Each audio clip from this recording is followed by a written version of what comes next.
heavens for English theater bars. We've had 2 acts of this play. Complete suffering, both on stage and off. I don't know what your tastes are in theater. Maybe you like the sweat and the grunt school of acting. Me, I come to the theater for fun, for laughs, for excitement. Tonight, brother, Simon! comes the producer's wife. What shall I say? Excuse me. Oh, darling. Tell me honestly, what do you think of it? Well, I can honestly say, Madge, I have never seen anything like it in my life. Oh, isn't it thrilling? Now, you stay right here. I want you to meet John. He's very clever. He used to be an actor once, you know. Yes. Yes, I know. Come, darling. I want you to meet the most fantastic man. I've told you about him. John, this is Simon Templar.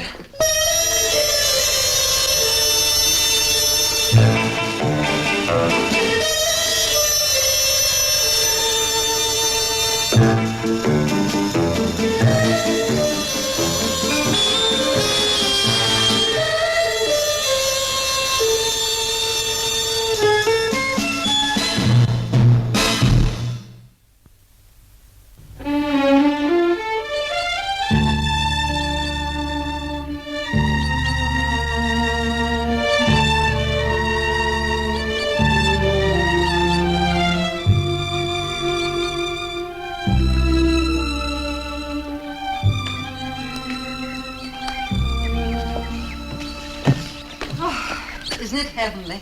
Yes. Darling, don't brood. What else can I do? The tasteless stupidity of the press and the public. Perfectly beautiful play, and I have to take it off in 3 days. All that money just gone. There'll be other plays. Should we have drinks out here? All right. A bit chilly out of the sun. Let's pull it forward. All right. There you are. How's that? That's fine. You know, I'll simply have to get up to London tomorrow and try and solve our domestic problems. Running this house without any help is absolute madness. No, I like it like this. Just the 2 of us. Oh, darling, how sweet. But it's not very practical. Hey, you're cold. No, I'm fine, really. No, I'll get you a sweater. Thank you.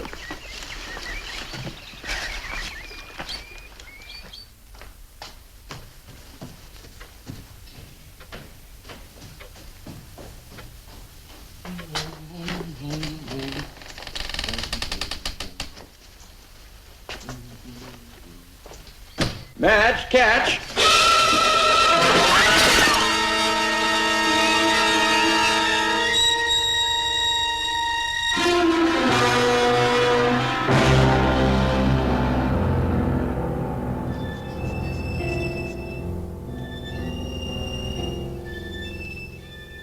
You're doing splendidly, Mrs. Claren. Now, next week you can start getting up for a few minutes each day. Oh, isn't that rushing things a little, Doctor? Not at all. No, it's high time she was getting some exercise. Incidentally, have you met your new neighbor yet? No? Who? Adrian Halbert. Oh, yes, she moved into Rose Cottage next door a few days after your accident. I forgot to tell you. Oh, really? What's she like? Oh, she's a very attractive girl. Wouldn't you say, Mr. Claren? I wouldn't know. I've only seen her from a distance. I'll see you soon, Mrs. Claren. Thank you, Doctor. Goodbye. Bye.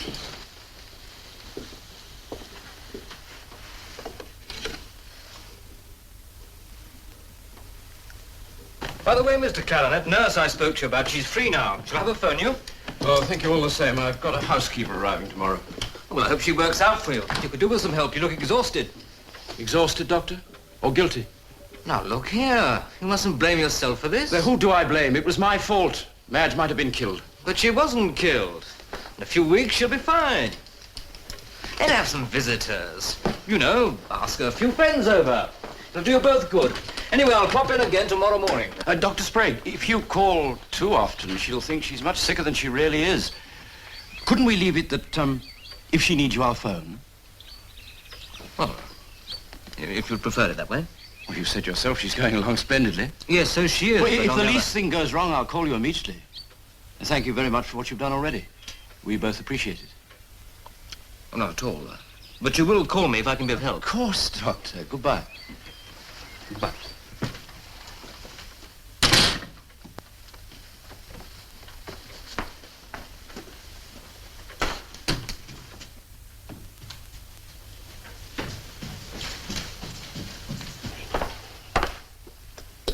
Now, Dr. Sprague says that in another 6 weeks, you'll be as fit as ever.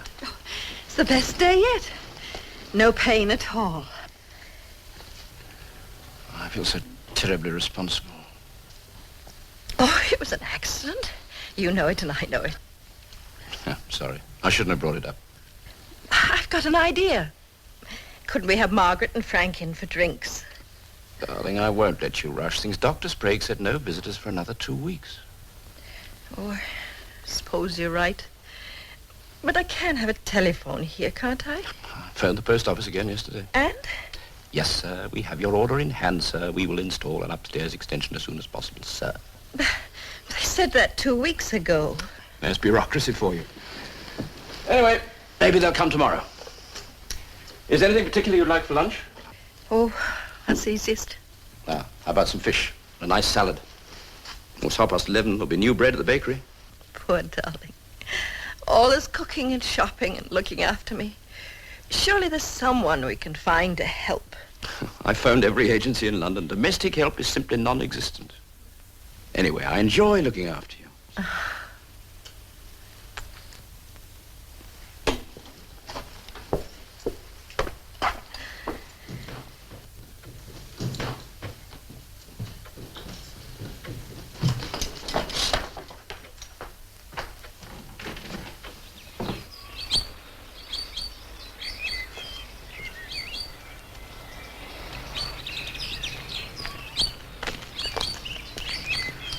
Hello. Good morning, Adrian. Pretty. How's Mrs. Claren? Oh, not too well, I'm afraid. John, please let me help. I've loads of free time. Oh, that's sweet of you, Adrian. But you never met Madge, and she's very shy with strangers. Anyway, I've got a housekeeper arriving tomorrow. Oh, that's marvellous. I hope so. 15 years with the same family in Dublin. Or so she says. Claims she's used to invalids and loves to cook. As Irish as they make them. There you are, Mrs. Jafferty. £2 of stewing beef. Shall I put it on the bill? If you please, Mr. Smith. Clarence, 8 shillings stewing beef. Well, Mrs. Jafferty, now you've been in Cookham a week, do you think you're going to like it here? Oh, it's as pretty a town as you could ask for, Mr. Smith. And the Clarens are such fine people. You give them my regards, won't you? Indeed, I will, Mr. Smith. Oh, Mrs. Jafferty, I wonder if you'd do me a favour. I've got an order here for Miss Halbert of Rose Cottage. She lives right next door to you. My boy's out and I've promised her for lunch. I wonder if you'd just drop it off for me. Sure, and I'll be delighted, Mr. Smith. That's very good of you. You're welcome, Mr. Smith. Come on in. Thank you.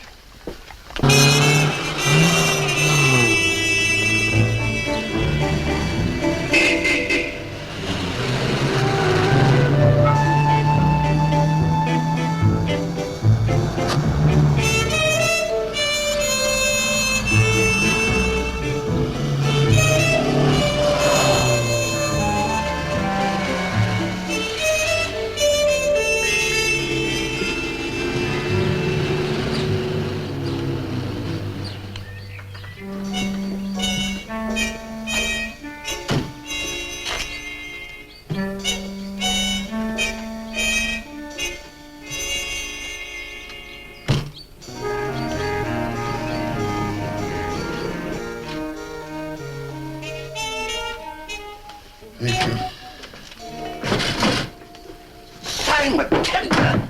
It's good to see you. Mario, it's good to see you too. Like a stone you dropped from the blue. I just can't believe it. My entire establishment is yours. Anything you wish. Oh, that's just as well because my bags are in the car outside. Don't worry, we'll have them brought in. And now, what to drink? A Manhattan? I mix it myself. No, at this hour, just a pint from the barrel. Warm, flat, nourishing, and very British. And what brings you to Cookham? An adventure? A criminal? No, after a month in Paris, I suddenly had a crazy bolt of nostalgia for the sight of your ugly puss.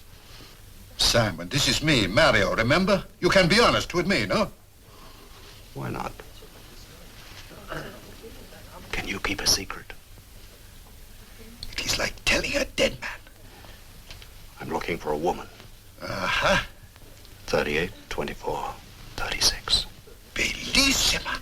Well, that's only a head.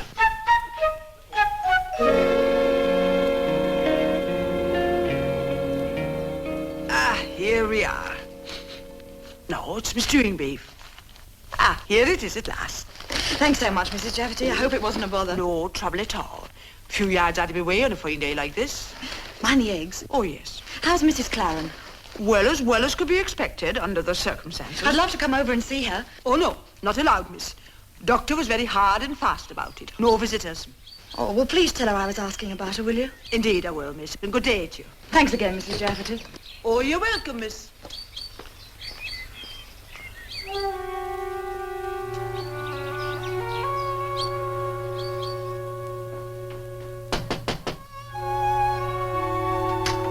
Mrs. Jafferty?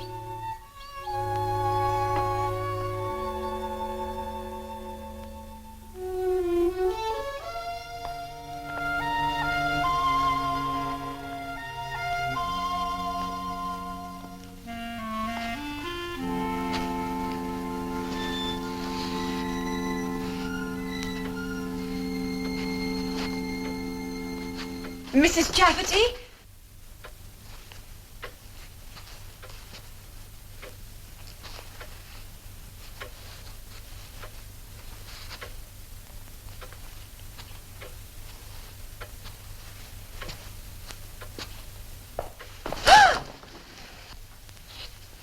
Hello, Adrian. You scared the life out of me. I'm sorry. Mrs. Jafferty dropped my meat off on her way home, and she forgot this. You needn't have bothered. I'm sorry to barge in like this. I did call Mrs. Jafferty, but she didn't answer. You could never barge in. John, now that I'm here, couldn't I at least say hello to Madge? Ah, sweet of you. I wish you could. I'm afraid Mrs. Jafferty's bathing her right now. Oh. Well, you know what housekeepers are. What they say goes. Otherwise, they go. Then where are you? Okay, then, some other time. As soon as Madge is strong enough, you'll be the first visitor she'll have. I promise. She's dying to meet you. Thanks, John. Goodbye. Goodbye.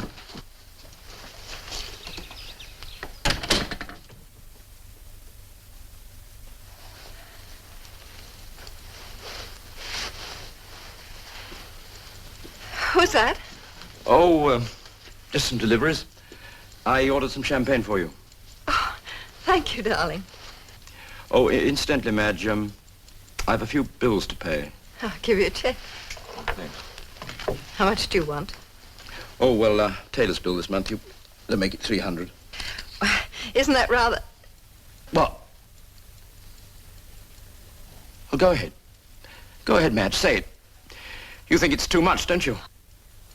No, darling, not at all. You've every right, of course, since it is your money.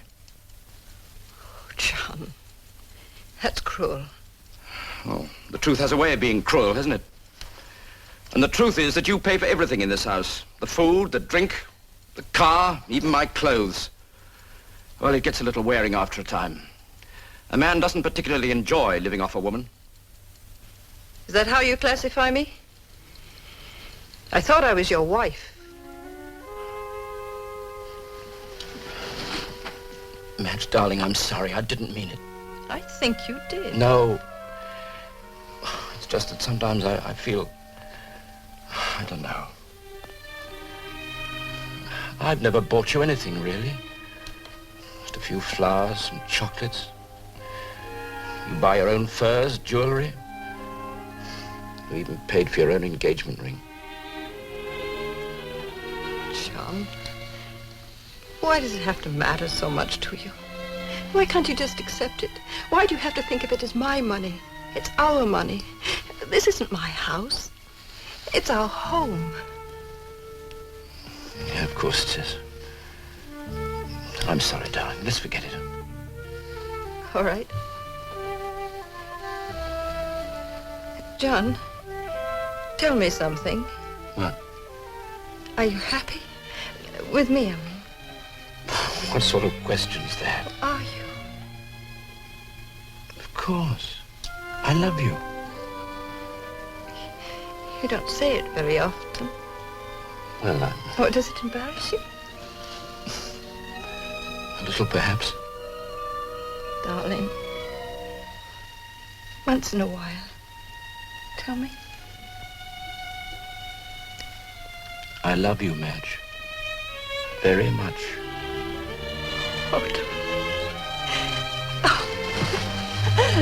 Sometimes I think if I weren't married to you, I'd die.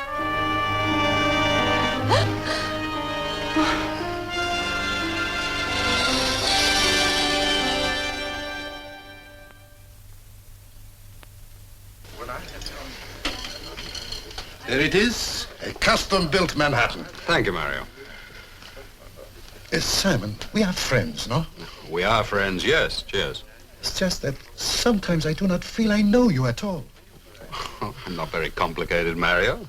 Like all men, I am searching for personal fulfillment. I won't accept mine by proxy, that's all. I do not understand. Well, it's very simple. I don't like being a cog in the machine. Being one of the millions of ants that devour the dragon is all very noble. But it's not half as much fun as being St. George, is it? With the sword in the hand and the foot on the neck of the dragon, eh? And an arm around the fair maiden. Sound cockeyed? No, not with that addition.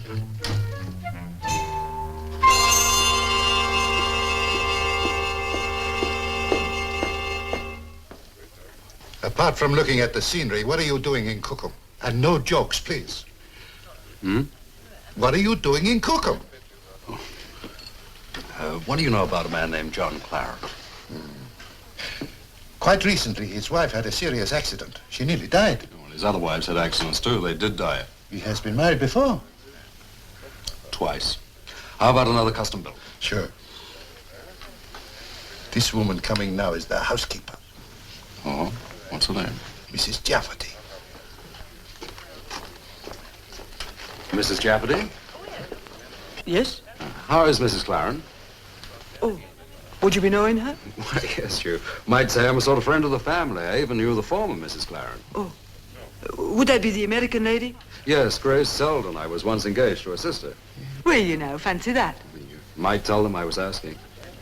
I will indeed, sir, if you'll be telling me your name. This is Mr. Simon Templar, Mrs. Jafferty. Oh, pleased to meet you indeed. Sure, I'll be telling Mr. Clarence you were asking. Goodbye, Mrs. Jafferty. Goodbye now. Simon, you are perhaps incognito. Did I do wrong to mention your name? No, of course not, Mario. Another Manhattan. Or do you feel like some dinner? Mr. Templar is having dinner with me. I am. Well, aren't you? Yes. Yes, if Mario will excuse me. Excuse you. I congratulate you. I will bring the menu. That won't be necessary, Mario. We're dining at my home. Bring us 2 Manhattans on me. The lady's spoken, Mario. You wish your orders like a general. You want to argue? Not with a general as pretty as you. However, sometimes I ask questions. Sometimes I answer. What's your name? Adrian Halberd. We've met before? You don't remember? Oh, yes, of course. It was Paris in the spring. Central Park in the rain. Calgary in the Chinook. Now you're guessing. Well, how about you're a special investigator for the Majestic Insurance Company? And you're in Cookham for exactly the same reasons I am. To prevent John Clarence from murdering his third wife.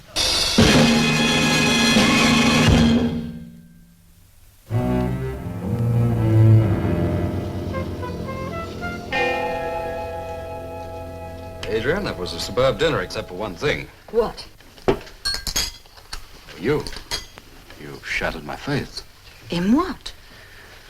Well, in evolution. You're beautiful, you're gay, you're amusing. Oh, you're a superb cook. But you're an insurance investigator. Insurance companies found out years ago that investigators could do a lot more if they didn't look like investigators. That's true. Now, supposing we compare notes on John Clarence. All right, what do you know? Well, he went to a good school, where he never got into any trouble. And then he became an actor. Then he married and went to live in Australia.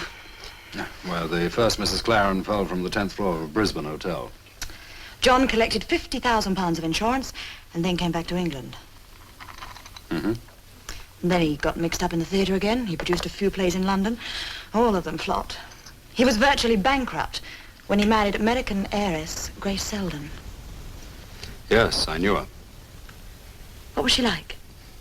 Like most pretty girls. Selfish, petulant, spoiled, but charming. Anyway, they moved to New York, and 6 months later, Grace was electrocuted. This time there was no insurance. But John did inherit $250,000, very enterprising. Very. Then he came back to England? Yes, and the same thing started all over again. More plays that flopped. I saw his last one. The day after he married Madge, John insured her life for £70,000. And a few weeks ago, she was almost killed. That's why I'm in Cookham. Adrian.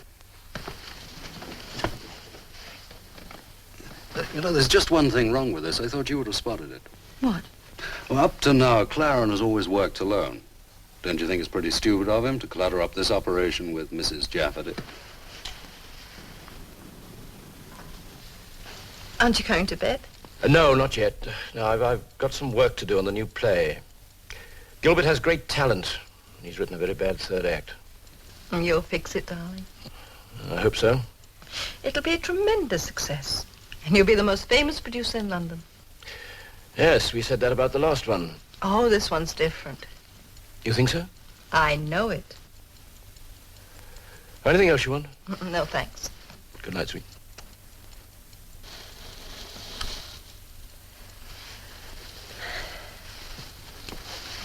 I've a hunch that Claren is doing some hard thinking tonight. Why? Well, he'll either call the whole thing off or he'll panic and hurry things up. I don't understand. Well, it's the predictable reaction of the ungodly. I've seen it happen 1,000 times. Claren's been at the end of a diving board for some time. Any day now, he's going to take the plunge. What on earth are you talking about? Well, I told Mrs. Jafferty that I was once engaged to Grace Claren's sister. I still don't understand. Grace Claren never had a sister.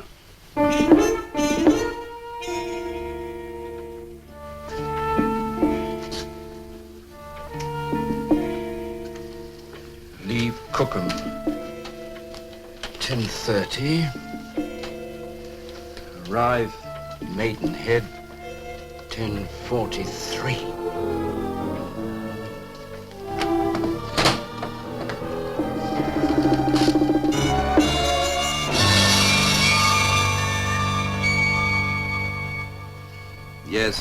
Yes, I know.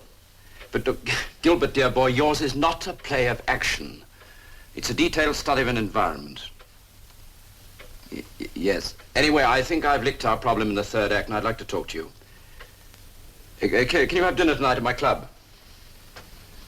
Right, should we say 7 o'clock? Fine. I'll look forward to seeing you. Right, goodbye.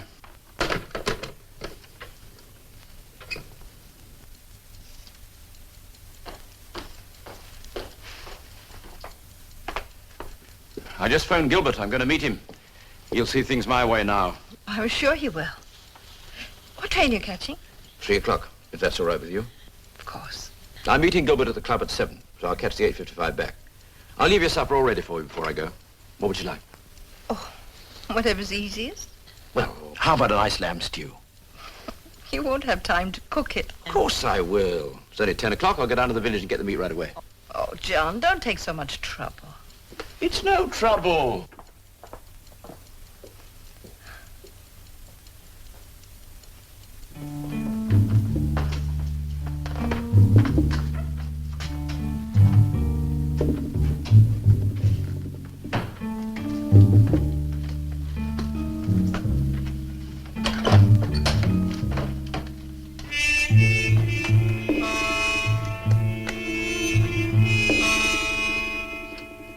I'll be back in about 45 minutes, dear. All right, dear.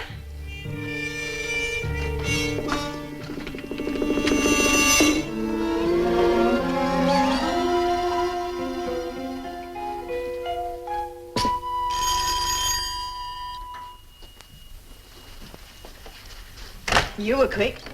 Oh, won't you come in? Thank you, Adrian. Would you like a cup of coffee? No, thanks. Afraid I haven't got the time. I've got to catch the 10:30 train to London. How's Madge? Oh, she's better today. That's why I came round. This is the first time I've left Mrs. Jafferty alone with her, so I took the liberty of telling her that if she needed anything, to call on you. Okay, I'll pop over after breakfast. No, I wouldn't do that. She's very independent. No, just leave them alone together unless Mrs. Jafferty telephones. Okay. Thank you, Adrian. I'm very grateful. Well, I haven't really done anything yet. Oh, Oh, you two have met, haven't you? yes. Hello, Claren. How are you? Fine. Well, I must fly. Am I interrupting something? No. Just I've got to catch the 10:30 train to London. Well, let me drop you at the station. Sure it's not too much trouble? No trouble at all. Keep the coffee hot. Goodbye, Adrian. Thank you. Goodbye.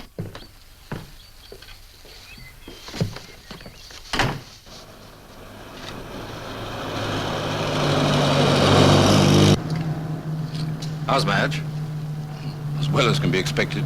Well, when can I come over and see her? What are you doing in Cookham? Playing golf. Seeing Adrian. When can I come over and see Madge? Unfortunately, she's not allowed visitors. Yes, I sort of gathered that from your housekeeper. Could you know her? Yes, I met her last night in the pub, didn't she tell you? Oh, she's a great talker. I don't listen to half of it.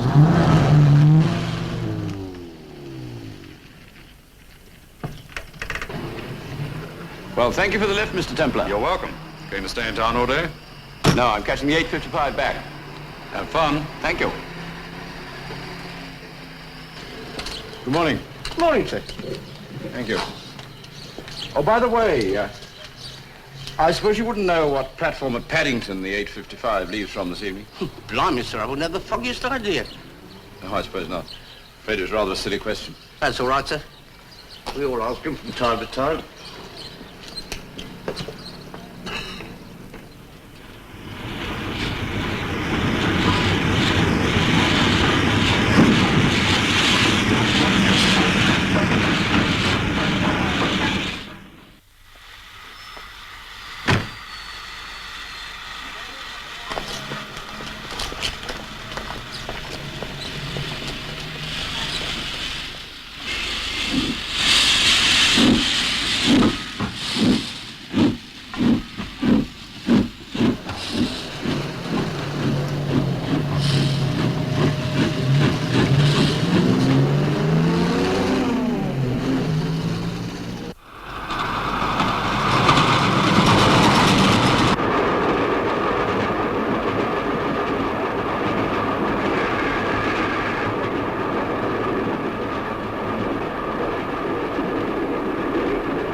There you are, Mrs. Jafferty. £1 of stew in that. You sure that'll be enough for 3 people? Oh, it's only for me and Mrs. Claren. Himself's gone up to London. Good day to you, Mr. Smith. Good day, Mrs. Jafferty.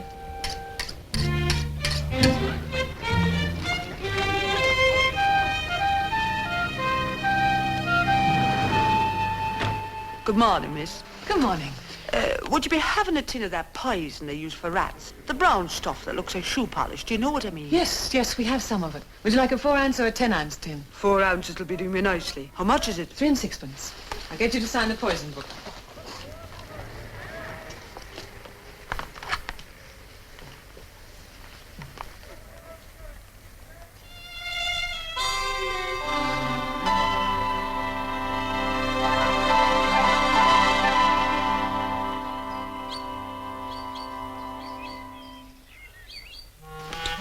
That's odd. What is? Mrs. Jafferty just went in. Oh, I swear I didn't see her go out.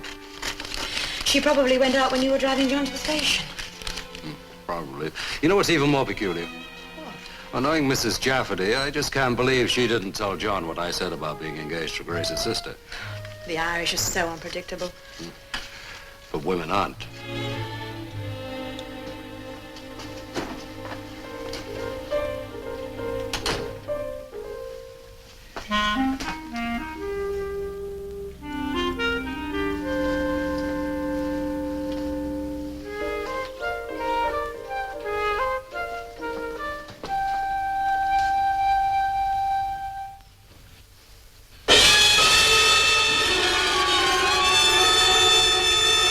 I'm back, Madge. Oh, good, dear.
There we are. You didn't really make me a stew, did you? Of course I did. Now, all you got to do is light this at 6:45. It'll be piping hot by 7. Now, let's see. Magazines, television. What about cigarettes? Oh, got plenty. Anything else you want? Only if you're to hurry back. Bye, Madge. Have a good day, dear. I will. Goodbye, darling. Goodbye.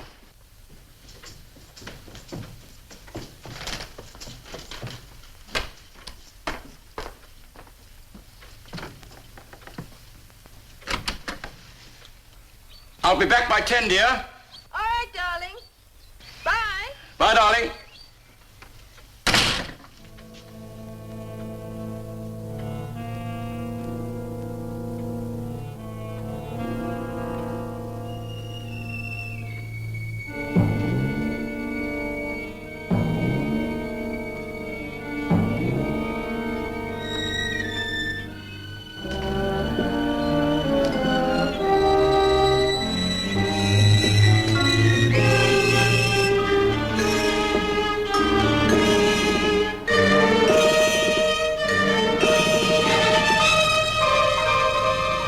I'm in time for the 3 o'clock. You're in 2 minutes, ma'am. Oh, dear, oh, dear. It's so upset I am. I hardly know what I'm doing. It's my sister, you see. She's been taken ill and not a soul to look after her. Oh, dear. Oh, is this This side, madam, yes.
Well, Mr. Claren, I'm not interested in these actionless, pressureless plays the modern theatre calls honest. And what's your objection to a little plot? Nothing, Gilbert, nothing. But you haven't written a play of action. What do you make the time? 6:45. Go on, Gilbert, you were saying.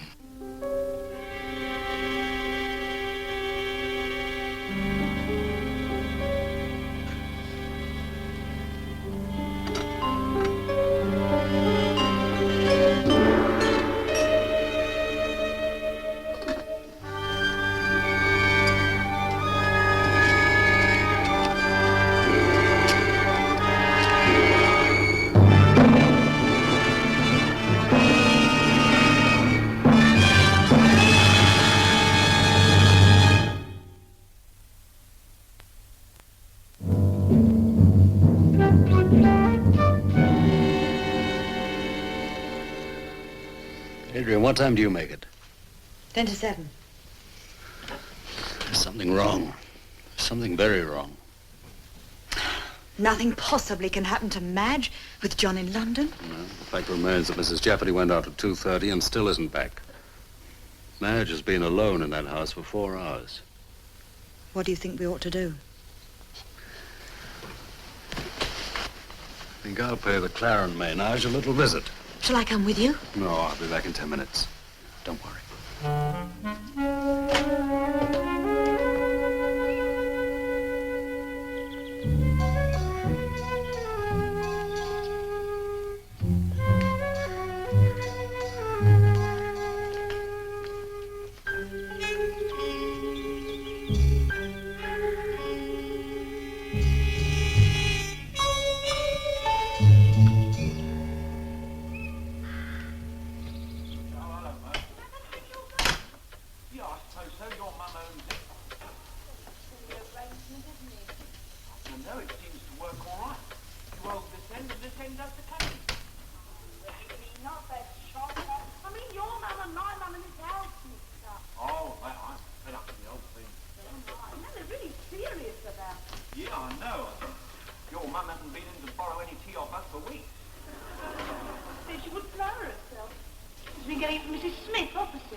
But Gilbert, dear boy, that is the point. A message, social significance. I have no message, Mr. Claren. I doubt if I'm capable of improving the world. All I want to do is to give the paying customers a thoroughly entertaining evening in the theater. And if you take that attitude, you might produce a success occasionally instead of a series of dismal flops. Well, that's how you feel? I feel, Mr. Claren, that you are a untalented, overblown professional bore. I have a train to catch at 8:55. Obviously, we've nothing further to discuss. My bill, please.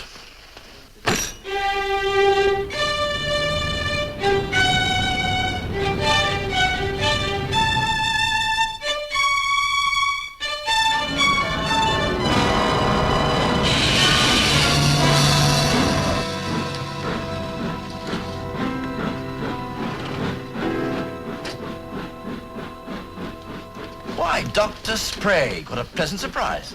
Hello, Mr. Claren. Hello. Your prognosis turned out to be 100% correct. Madge is doing splendidly. Well enough to be left alone. She's not alone. Remember, I told you I had a housekeeper, Mrs. Jafferty. Turned out to be an absolute treasure. Glad. She had no references. Once heard such terrifying things about servants these days. Still, I had to have someone, didn't I?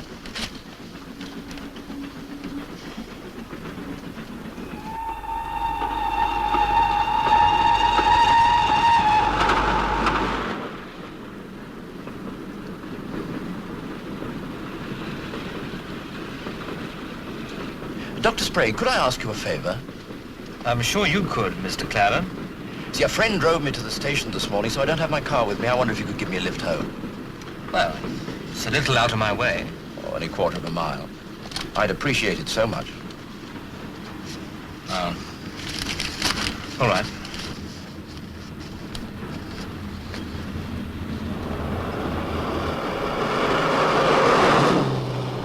And then he became absolutely insulting. I don't understand writers. I swear I never will. Complete egocentrics, every one of them. Never think of anybody but themselves. Oh, is this me already? Oh, thank you, Doctor.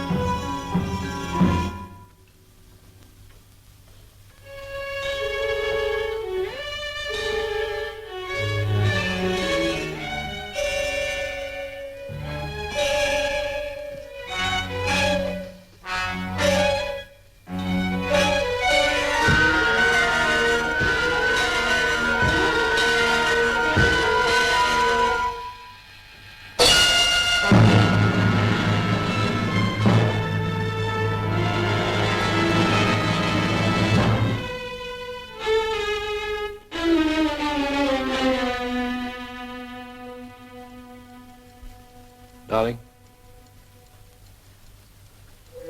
Madge, dear.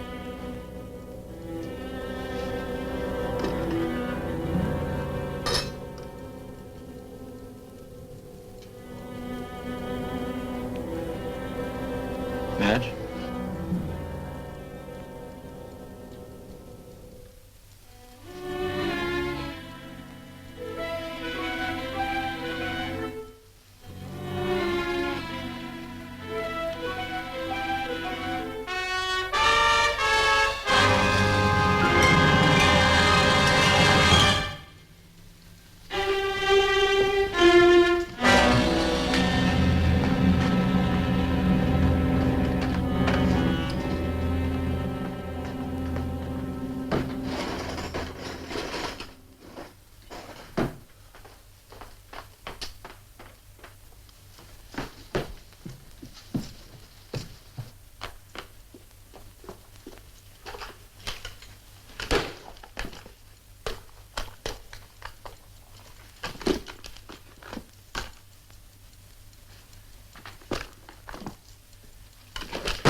Where are you going, Claren? Back to Brisbane? Or New York to Grace's apartment on Park Avenue?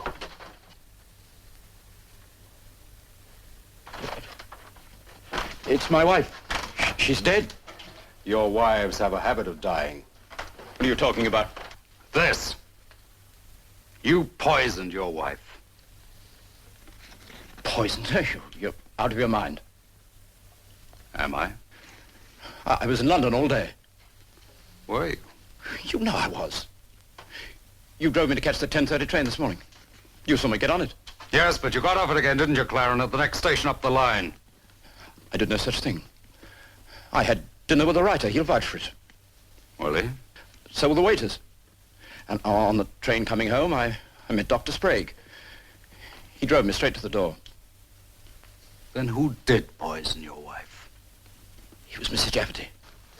You see, I had to take up that reference. I was desperate. With Madge so ill, I couldn't look after her and the house. I don't see why not. You're a very talented husband. It was Mrs. Jafferty. What possible motive could Mrs. Jafferty have for killing your wife? Robbery. Well, she's taken Madge's jewelry. Oh, go and look for yourself. I mean, a jewel box, Broken open, it's empty. Who are you calling? The police. I wouldn't bother. I called them myself, Mrs. Jafferty.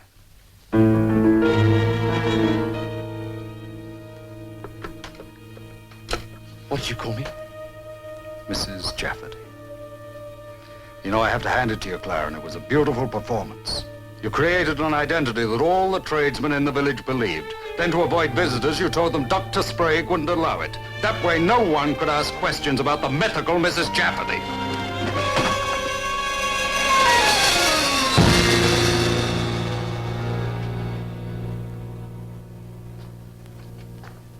Templar, we can work this out. Can we? Yeah. There's a £70,000 insurance policy on Madge's life. I'll collect it in a month. 6 weeks at the most. I'll give you half. £35,000. All right, I'll make it 40. And all the jewelry here, take it. I'm not interested in the jewelry or the money. All I want to see is you get what's coming to you, Claren. How about the first Mrs. Claren, the one that fell from the hotel window? You pushed her. Yes. And Grace Selden in New York. Yes. And now Madge. Yes, yes. Adrian? Did you get that? Every word.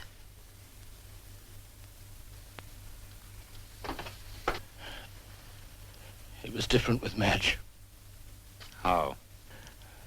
I loved Madge. I didn't love the others, but I did love Madge. You know, John, I believe you did.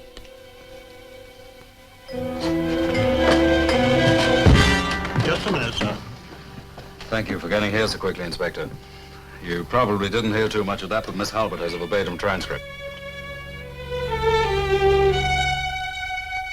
John, why?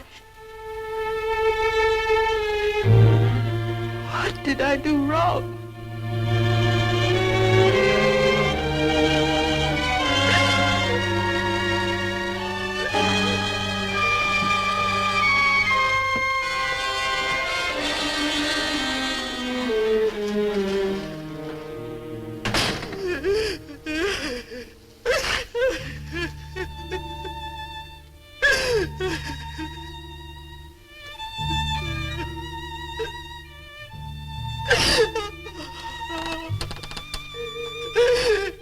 Madge. Madge. I love him. Oh, I love him. Even when you were telling me the whole horrible story, so that I wouldn't eat the poison, that's all I could think of. How much I love him. Oh, Simon, why didn't you let me die? Because I know that in time you'll feel differently. And you'll want very much to